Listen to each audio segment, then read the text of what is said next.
నమస్కారం ఘంటారావానికి స్వాగతం. ముందుగా ప్రధాన అంశాలు. ఇరాన్ పై కొనసాగుతున్న యుఎస్ ఇజ్రాయెల్ దాడులు. కొత్త సుప్రీం లీడర్ ఎవరైనా హతమారుస్తామని హెచ్చరిక.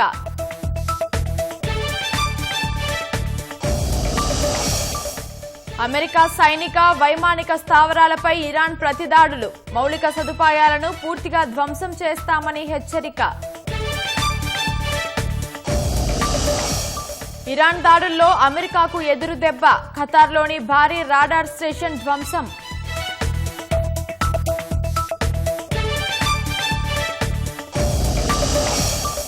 శ్రీలంక తీరంలో ఇరాన్ యుద్ధ నౌకపై అమెరికా దాడి. 150 మంది గల్లంతు, 32 మందికి గాయాలు.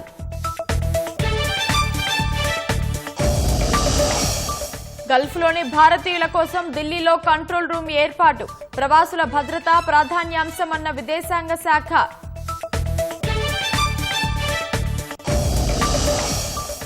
తుది దశకు చేరుకున్న కాంగ్రెస్ రాజ్యసభ అభ్యర్థుల ఎంపిక. ఢిల్లీలో అధిష్టానంతో సీఎం రేవంత్ రెడ్డి మంతనాలు.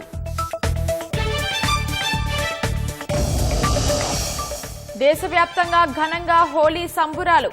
నదులు కాలువల్లో స్నానానికి వెళ్లి పలుచోట్ల విషాదాలు.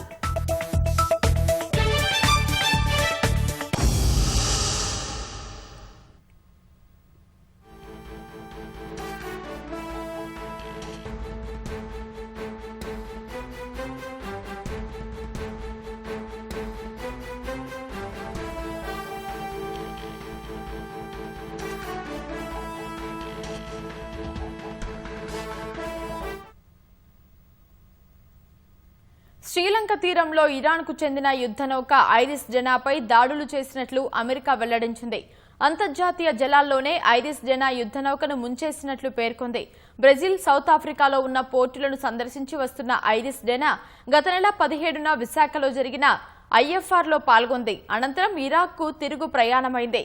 ఈ క్రమంలోనే శ్రీలంకలోని గాలే మీదుగా వెళ్తున్న సమయంలో అమెరికాకు చెందిన సబ్మెరైన్ ఐరిస్ జెనాపై దాడి చేసింది. ఐరిస్ జెనాకు రక్షణగా ఐరిస్ మక్రాన్, మరో రక్షణ నౌక కూడా ఉన్నట్లు సమాచారం. మునిగిపోతున్న నౌక నుంచి 32 మందిని కాపాడి ఆసుపత్రికి తరలించినట్లు శ్రీలంక నేవీ పేర్కొంది. ప్రమాద సమయంలో ఐరిస్ జెనా యుద్ధ నౌకలో 180 మంది సిబ్బంది ఉన్నట్లు తెలుస్తోంది.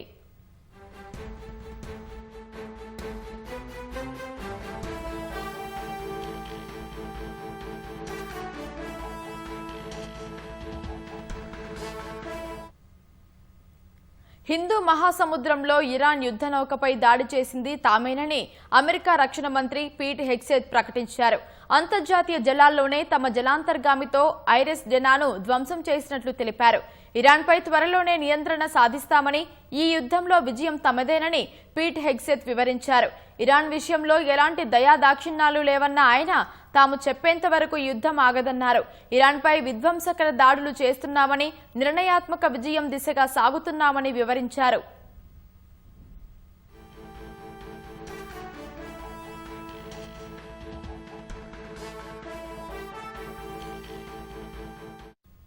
Today with one unmistakable message about Operation Epic Fury. America is winning decisively, devastatingly, and without mercy. Under the direct command of President Trump, the War Department unleashed this operation early Saturday morning, just 4 days ago, which means we need to remember two things. First, we are only 4 days into this. Metrics are shifting, dust is settling, and more forces are arriving. It's very early, and as President Trump has said, we will take all the time we need to make sure that we succeed. Second, we are only 4 days into this, and the results have been incredible. Historic, really. Only the United States of America could lead this, only us. But when you add the Israeli Defense Forces, a devastatingly capable force, the combination is sheer destruction for our radical Islamist Iranian adversaries. They are toast, and they know it. Or at least, soon enough, they will know it. And we have only just begun to hunt, dismantle, demoralize, destroy, and defeat their capabilities, just 4 days in. Iran లెబనాన్లపై America Israel సైనిక operation కొనసాగుతోంది. వైమానిక దాడుల్లో Iran కొత్త supreme లీడర్ను ఎన్నుకునే assembly భవనంతో పాటు బీరిట్లోని hotel ధ్వంసమైంది. ఇరాన్లోనే ఇప్పటి వరకు 1045 మంది మృతి చెందారు. ఇరాన్ నూతన సుప్రీం లీడర్ ఎవరైనా వారిని హతమారుస్తామని ఇజ్రాయెల్ హెచ్చరించింది. ఇరాన్లోని అణు కేంద్రాలకు ఎలాంటి నష్టం జరగలేదని, అందువల్ల రేడియో ధార్మికత విడుదలయ్యే ప్రమాదం లేదని IAEA వెల్లడించింది. ఇరాన్పై అమెరికా ఇజ్రాయెల్ మొదలుపెట్టిన దాడులు 5వ రోజుకు చేరాయి. రాజధాని టెహ్రాన్తో పాటు ఇతర నగరాలు దాడులతో దద్దరిల్లాయి. ఇరాన్లో ఇప్పటి వరకు 1045 మంది మృతి చెందారు. షియా సెమినరీ నగరం కోమ్, ఇతర నగరాలు లక్ష్యంగా ఇజ్రాయెల్ దాడులు చేసింది. ఇరాన్ వైమానిక దళానికి చెందిన యాక్ 130 యుద్ధ విమానాన్ని తమ F-35 స్టెల్త్ ఫైటర్ జెట్లలో ఒకటి కూల్చివేసినట్లు IDF తెలిపింది. పశ్చిమ టెహ్రాన్లోని మొహరాబాద్ అంతర్జాతీయ విమానాశ్రయంతో పాటు ఇరాన్ మిలిటరీకి చెందిన 4 కమాండ్ సెంటర్లపై దాడి చేసినట్లు IDF వెల్లడించింది. హిస్ఫహాన్ ప్రావిన్స్ లో 5గురు మృతి చెందగా నజఫాబాద్, ఫెరీదాన్, ముబారకే, అరిన్ బిడ్గోల్, కషన్, షహరేజాలో జరిగిన దాడుల్లో 15 నివాసాలు దెబ్బతిన్నట్లు స్థానిక మీడియా తెలిపింది.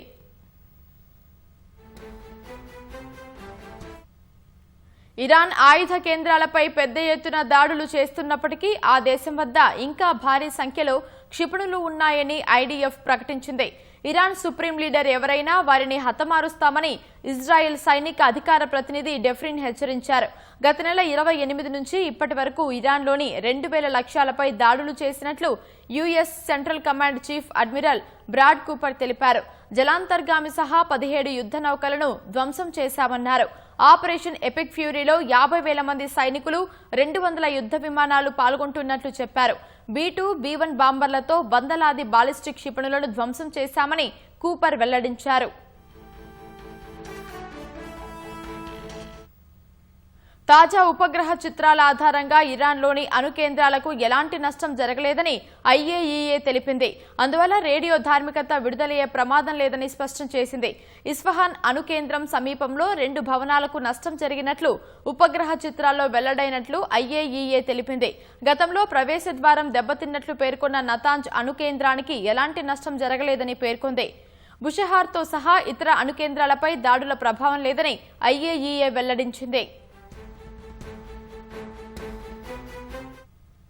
లెబనాన్లో భూతల దాడులకు దిగిన ఇజ్రాయెల్ సైన్యం సరిహద్దుల నుంచి 6 కిలోమీటర్లు లోపలికి చొచ్చుకెళ్లింది.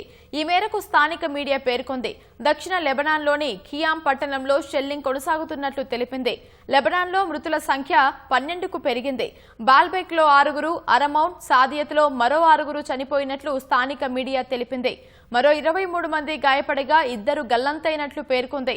ఇజ్రాయెల్ దాడులతో 65,000 మంది నిరాశ్రయులైనట్లు లెబనాన్ మంత్రి ఒకరు తెలిపారు. వారంతా షెల్టర్లలో తలదాచుకుంటున్నట్లు చెప్పారు. మరో 10 నుంచి 20,000 మంది రోడ్ల వెంట లేదా బంధువుల నివాసాల్లో ఉంటున్నట్లు లెబనాన్ మంత్రి పేర్కొన్నారు. బీరుట్తో సహా శివారు ప్రాంతాల్లో హెజ్బొల్లా ఆయుధ డిపోలు, కమాండ్ సెంటర్లు, క్షిపణి లాంఛర్లను ధ్వంసం చేసినట్లు IDF ప్రకటించింది. మరిన్ని దాడుల కోసం దక్షిణ లెబనాన్లో 16 గ్రామాలను చేయించిన ఇజ్రాయెల్ ఉత్తర ప్రాంతానికి వెళ్లాలని వారికి సూచించింది. ఇజ్రాయెల్ హెచ్చరికల నేపథ్యంలో లెబనాన్తో ఉన్న సరిహద్దును సిరియా మూసివేసింది. ఉత్తర ఇజ్రాయెల్లోని మెతుటా నగరంపై రాకెట్ దాడులు చేసినట్లు హెజ్బొల్లా ప్రకటించింది. హైఫా నగరంలోని నౌకా స్థావరంపైన క్షిపణి దాడులు జరిపినట్లు పేర్కొంది. అయితే లెబనాన్ వైపు నుంచి వచ్చిన రాకెట్లను అడ్డుకున్నట్లు ఇజ్రాయెల్ వెల్లడించింది. మధ్యప్రాచ్యంలోని అమెరికా సైనిక, వైమానిక స్థావరాలే లక్ష్యంగా ఇరాన్ దాడులు చేస్తోంది. వందలాది డ్రోన్లు, క్షిపణులను ప్రయోగించింది. పశ్చిమాసియాలోని మిలిటరీ, ఆర్థిక మౌలిక సదుపాయాలను పూర్తిగా ధ్వంసం చేయనట్లు IRGC మొదటిసారి తీవ్ర హెచ్చరిక చేసింది. మరోవైపు దివంగత Iran supreme leader Ayatollah Khamenei అంత్యక్రియలు వాయిదా పడ్డాయి. ఇజ్రాయెల్ దాడులు ఉధృతంగా సాగుతున్న వేళ ఇరాన్కు చెందిన రివల్యూషనరీ గార్డ్ కార్ప్స్ IRGC తీవ్ర హెచ్చరిక చేసింది. పశ్చిమాసియాలోని మిలిటరీ, ఆర్థిక మౌలిక సదుపాయాలను పూర్తిగా ధ్వంసం చేయనున్నట్లు తెలిపింది. యుఎస్ ఇజ్రాయెల్ దాడులు మొదలైన తర్వాత ఈ స్థాయిలో ఐఆర్జీసీ హెచ్చరిక చేయడం ఇదే మొదటిసారి అని తెలుస్తోంది. దుబాయ్లోని అమెరికా కాన్సులేట్ లక్ష్యంగా ఇరాన్ డ్రోన్ దాడులు చేసింది. పార్కింగ్ ప్రాంతంలో భారీగా మంటలు లేచాయి. వెంటనే అత్యవసర సిబ్బంది మంటలను అదుపులోకి తెచ్చారు. దుబాయ్ కాన్సులేట్ పై ఇరాన్ దాడిని అమెరికా విదేశాంగ మంత్రి మార్కో రూబియో ధృవీకరించారు. అయితే ఎలాంటి ప్రాణ నష్టం జరగలేదన్నారు. గల్ఫ్ దేశాల్లో ఉన్న తమ దౌత్య సిబ్బంది స్వదేశం వెళ్లాలని అమెరికా ఆదేశించింది. 1000కి పైగా క్షిపణులు, డ్రోన్లతో దాడి చేసేందుకు టెహ్రాన్ ప్రయత్నించినట్లు యుఏఈ తెలిపింది. అందులో చాలా వరకు గగనతలంలోనే అడ్డుకున్నట్లు వెల్లడించింది. కొన్ని క్షిపణులు భవనాలతో పాటు ఇతర ప్రాంతాల్లో కూలినట్లు తెలిపింది. రాస్ తనురా రిఫైనరీ లక్ష్యంగా ఇరాన్ ప్రయోగించిన డ్రోన్ను అడ్డుకున్నట్లు సౌదీ అరేబియా తెలిపింది. గల్ఫ్ తీరం వెంట ఉన్న కాంప్లెక్స్ పై దాడి తర్వాత ఇరాన్ మళ్లీ టార్గెట్ చేసింది. ఉత్తర ఇరాక్లోని డెకాలా పట్టణంలోని ఆయుధ డిపోపై టెహ్రాన్ డ్రోన్లతో విరుచుకుపడింది. ఈ దాడిలో 2 ఫైటర్లు గాయపడినట్లు భద్రతా దళాలు తెలిపాయి. తమపై దాడులకు పాల్పడుతున్న వారికి అక్కడ ఆశ్రయం కల్పిస్తున్నట్లు ఇరాన్ ఆరోపిస్తోంది. దివంగత Iran supreme leader Ayatollah Khamenei అంత్యక్రియలు వాయిదా పడ్డాయి. షెడ్యూల్ ప్రకారం ఇరాన్ కాలమాన ప్రకారం ఈ రాత్రి 10:30కు మొదలు కావాల్సి ఉంది. ఖమేనీ అంత్యక్రియల్లో పాల్గొనే విషయమై వివిధ ప్రావిన్స్లకు చెందిన ప్రజల నుంచి విజ్ఞప్తులు అందటంతో రవాణా సమస్యను దృష్టిలో ఉంచుకుని అంత్యక్రియలను వాయిదా వేసినట్లు అధికార వర్గాలు తెలిపాయి.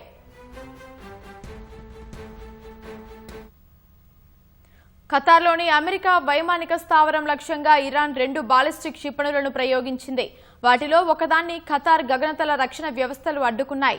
మరొకటి అల్ ఉదీద్ వైమానిక స్థావరాన్ని తాకింది. ఈ దాడులను ఖతార్ రక్షణ శాఖ ధృవీకరించింది. 2 క్రూయిజ్ క్షిపణులను, 9 డ్రోన్లను కూల్చినట్లు సౌదీ అరేబియా రక్షణ శాఖ తెలిపింది. అయితే అవి ఎక్కడి నుంచి వచ్చాయో వెల్లడించలేదు. ఇజ్రాయెల్పై ఇరాన్ పలు క్షిపణులను ప్రయోగించింది. దీంతో జెరూసలేంలో సైరన్లు మోగాయి. ఇరాన్ వైపు నుంచి వచ్చిన క్షిపణులను గగనతలంలోనే అడ్డుకున్నట్లు ఐడీఎఫ్ తెలిపింది. తుర్కియే భూభాగమే లక్ష్యంగా టెహ్రాన్ ప్రయోగించిన బాలిస్టిక్ క్షిపణిని నాటో దళాలు అడ్డుకున్నాయని తుర్కియే రక్షణ మంత్రిత్వ శాఖ తెలిపింది. ఇరాన్ యుద్ధంలో అమెరికాకు భారీ ఎదులు దెబ్బ తగిలింది. 100 కోట్లు ఖర్చు చేసి నిర్మించిన ఖతార్లోని భారీ రాడార్ స్టేషన్ ఇరానీ క్షిపణి దాడుల్లో దెబ్బతింది. అల్ ఉదీద్ ఎయిర్ బేస్ కు అనుబంధంగా నిర్మించిన AN/FPS 132 రాడార్ వ్యవస్థ దెబ్బతిన్నట్లు శాటిలైట్ చిత్రాల ద్వారా తెలుస్తోంది. 5000 కిలోమీటర్ల పరిధి కలిగిన ఈ రాడార్ వ్యవస్థ ఇరాన్ మిస్సైల్ ను లాంచ్ చేసిన క్షణాల్లోనే దాన్ని ట్రాక్ చేసే సామర్థ్యాన్ని కలిగి ఉండేది. ప్రపంచంలో కేవలం 6 రాడార్ స్టేషన్లు మాత్రమే ఇంతటి సామర్థ్యాన్ని కలిగి ఉన్నాయి. అలాంటి రాడార్ వ్యవస్థ దెబ్బతినడంతో మిడిల్ ఈస్ట్ లో అమెరికా సైన్యానికి భారీ నష్టమనే విశ్లేషణలు వ్యక్తమవుతున్నాయి. ఇరాన్ దాడుల్లో మధ్యప్రాచ్యంలోనే అతిపెద్దదైన అమెరికన్ రాడార్ వ్యవస్థ దెబ్బతిందని శాటిలైట్ చిత్రాలు ధృవీకరించాయి. ఖతార్లో యుఎస్ అంతరిక్ష దళానికి చెందిన AN/FPS 132 రాడార్ వ్యవస్థను $1.1 బిలియన్ ఖర్చుతో అమెరికా నిర్మించింది. మిడిల్ ఈస్ట్ లో అమెరికాకు అతిపెద్ద వైమానిక స్థావరమైన అల్ ఉదీద్ ఎయిర్ బేస్ కు అనుబంధంగా దీన్ని ఏర్పాటు చేశారు. AN/FPS 132 రాడార్ వ్యవస్థ దీర్ఘశ్రేణి క్షిపణుల నుంచి మధ్యప్రాచ్యపు రక్షణకు మూలస్తంభంగా పనిచేస్తుంది. ఇలాంటి కీలక రాడార్ స్టేషన్లు ప్రపంచవ్యాప్తంగా కేవలం 6 మాత్రమే ఉన్నాయి. ఇప్పుడు ఆ రాడార్ స్టేషన్ దెబ్బతిన్నట్లు శాటిలైట్ చిత్రాల ద్వారా గుర్తించారు. థాడ్, పేట్రియాట్ వంటి అధునాతన అమెరికన్ గగనతల రక్షణ వ్యవస్థలకు ఇది దన్నుగా నిలుస్తుంది. ఇది దెబ్బతినడంతో పర్షియన్ గల్ఫ్ లో యుఎస్ సెంట్రల్ కమాండ్ క్షిపణి రక్షణ సామర్థ్యం తగ్గింది. 5000 కిలోమీటర్ల పరిధి గల ఇక్కడి రాడార్ వ్యవస్థ శత్రువుల క్షిపణుల్ని లాంచ్ చేసిన నిమిషాల వ్యవధిలోనే పసిగట్టగలదు. ఉపగ్రహాలు, అంతరిక్ష వ్యర్థాలను సైతం ఇది ఖచ్చితత్వంతో ట్రాక్ చేస్తుంది. ఇంతటి సామర్థ్యం కలిగుంది కాబట్టే దీన్ని మిడిల్ ఈస్ట్ లో వేల కోట్ల రూపాయల అమెరికన్ రక్షణ వ్యవస్థకు కేంద్ర నాడీ వ్యవస్థగా చెబుతుంటారు. అమెరికా, గల్ఫ్ దేశాల దాడి సామర్థ్యాన్ని దెబ్బకొట్టేందుకే ఈ రాడార్ వ్యవస్థపై ఇరాన్ దాడి చేసింది. ఫలితంగా ఇరాన్ ప్రయోగించే హైస్పీడ్ బాలిస్టిక్ క్షిపణుల్ని అడ్డగించటం అమెరికాకు కష్టతరం కానుంది. ఇరాన్ కొట్టిన ఈ దెబ్బ యుద్ధం దిశను మార్చగలదని నిపుణులు చెబుతున్నారు. ఇప్పుడు అమెరికాకు మిడిల్ ఈస్ట్ లో ఒక కన్ను లేనట్లేనని, అంటే ప్రతి పేట్రియాట్, థాడ్ గగనతల రక్షణ వ్యవస్థలు ఒక కన్ను లేకుండా పనిచేస్తున్నాయని విశ్లేషిస్తున్నారు. ఇప్పటికే యుద్ధంలో దీని ప్రభావం కనిపిస్తోందంటున్నారు. 4 దశాబ్దాల్లో ట్రిలియన్ల కొద్దీ డాలర్లను ఖర్చు చేసి మిడిల్ ఈస్ట్లో అమెరికా రక్షణ వ్యవస్థలను అభివృద్ధి చేసుకుంది. అక్కడ దాదాపు 60,000 అమెరికన్ సైనికులు ఉండగా ఒక్క అల్ ఉదీద్ ఎయిర్ బేస్లోనే 10,000 మంది ఉన్నారు. ఇరాన్ తదుపరి సుప్రీం లీడర్గా ఐతుల్లా అలీ ఖమేనీ కుమారుడు ముజ్తబా ఖమేనీ ఎన్నికయ్యే అవకాశం ఉన్నట్లుగా తెలుస్తోంది. ఇరాన్ అసెంబ్లీలో సమావేశమైన కీలక నేతలు ముజ్తబాను దేశ తర్వాతి సుప్రీం నేతగా ఎన్నుకోవాలన్న అంశంపై చర్చించినట్లు అంతర్జాతీయ మీడియా వర్గాలు వెల్లడించాయి.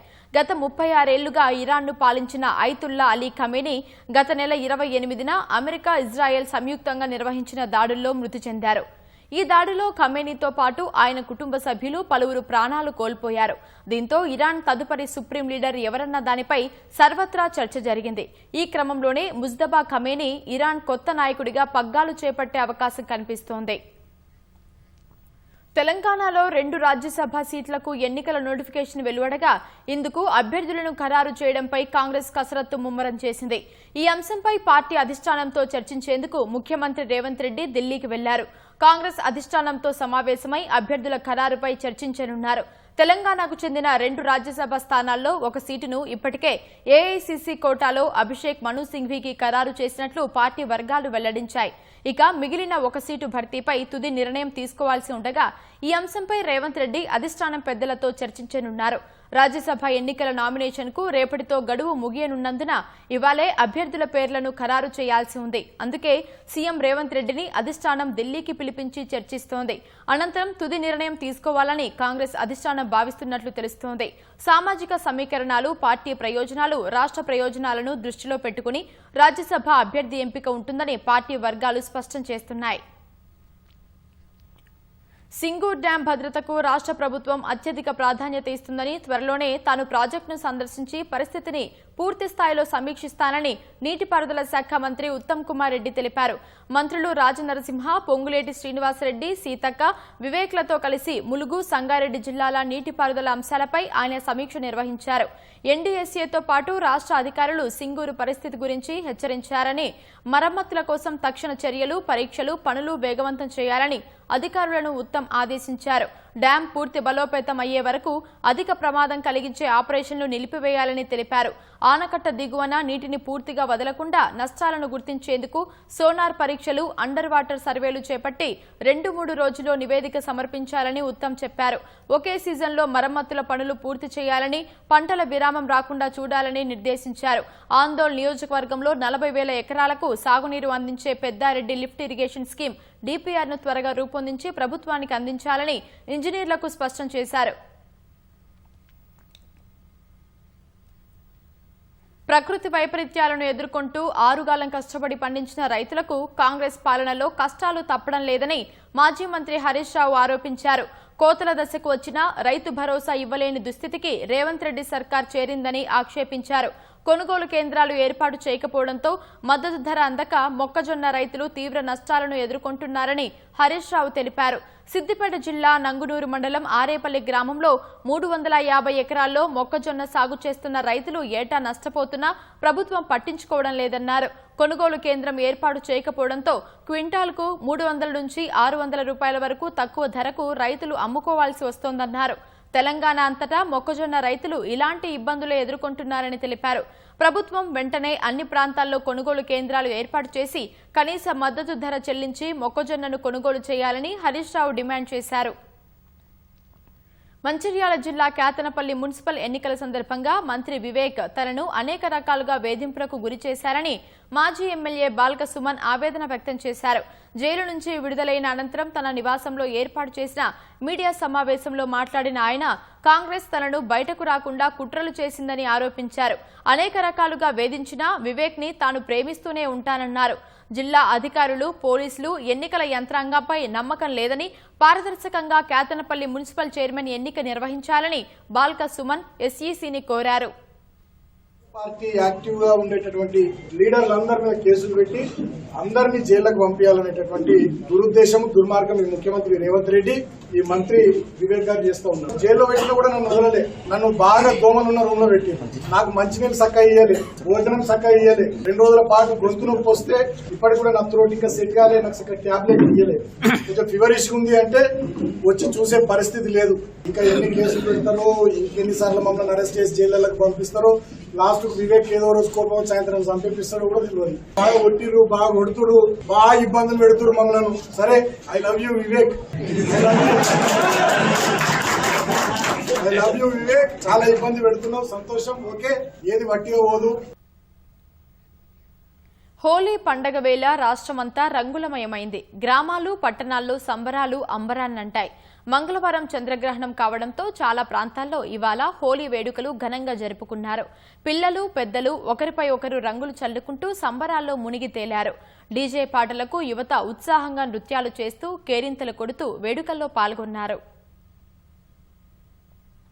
రాష్ట్ర వ్యాప్తంగా హోలీ సంబరాలు అంగరంగ వైభవంగా జరిగాయి. సిద్దిపేట జిల్లా హుస్నాబాద్ మున్సిపాలిటీ ఆధ్వర్యంలో హోలీ వేడుకలు ఘనంగా నిర్వహించారు. చిన్న పెద్ద అనే తేడా లేకుండా రంగులు చల్లుకుంటూ సంబరాలు చేసుకున్నారు. మున్సిపల్ చైర్మన్, వైస్ చైర్మన్, కౌన్సిలర్లతో పాటు పోలీసులు హోలీ వేడుకలు నిర్వహించారు. కరీంనగర్ లో మార్వాడీలు నిర్వహించిన హోలీ వేడుకలు అంబరాన్నంటాయి. సాంప్రదాయమైన వస్త్రాలు ధరించిన మార్వాడీలు రంగులు చల్లుకుంటూ హోలీ వేడుకల్లో ఉత్సాహంగా పాల్గొన్నారు. మహబూబ్ నగర్ జిల్లా హోలీ సంబరాలతో రంగులమయమైంది. డీజే పాటలు యువత ఉత్సాహంగా నృత్యాలు చేస్తూ కేరింతలు కొడుతూ వేడుక చేసుకున్నారు.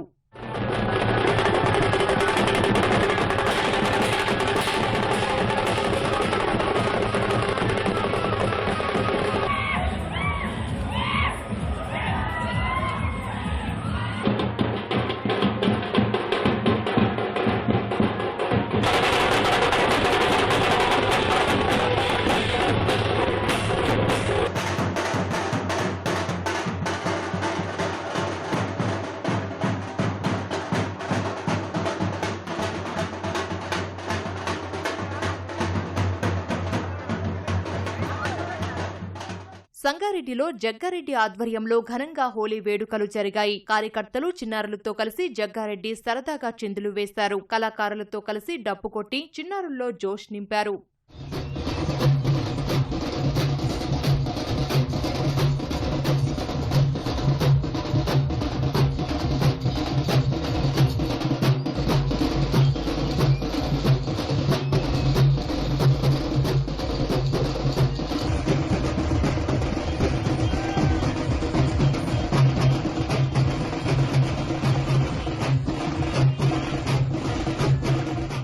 భద్రాద్రి కొత్తగూడెం జిల్లా ఎస్పీ హోలీ వేడుకల్లో ఆడిపాడి సందడి చేశారు. కార్యక్రమంలో సిబ్బంది అందరూ పాల్గొని ఉర్రూతలూగించారు. ఖమ్మం జిల్లా కూసుమంచి మండలం లోక్యా తండాలో హోలీ ధూండ్ పేరిట ఉత్సవాన్ని జరుపుకున్నారు. పురుషులంతా ఒకచోటికి చేరి కోలాటం తీరుగా ఆటలాడుతూ అబ్బురపరిచారు. ఊరంతా ఆడిపాడి కనువిందు చేశారు.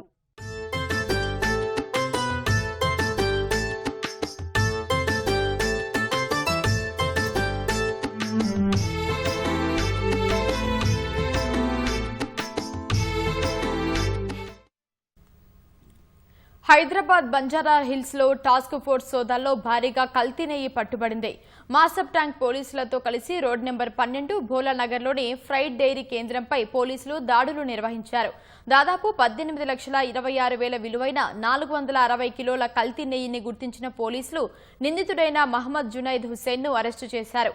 నెయ్యి తయారీకి ఉపయోగించే వనస్పతి, పామాయిల్, ఇతర రసాయనాలను స్వాధీనం చేసుకున్నారు. ఈ కల్తీ నెయ్యిని పలు హోటళ్లకు, శుభకార్యాలకు విక్రయిస్తున్నట్లు పోలీసులు గుర్తించారు.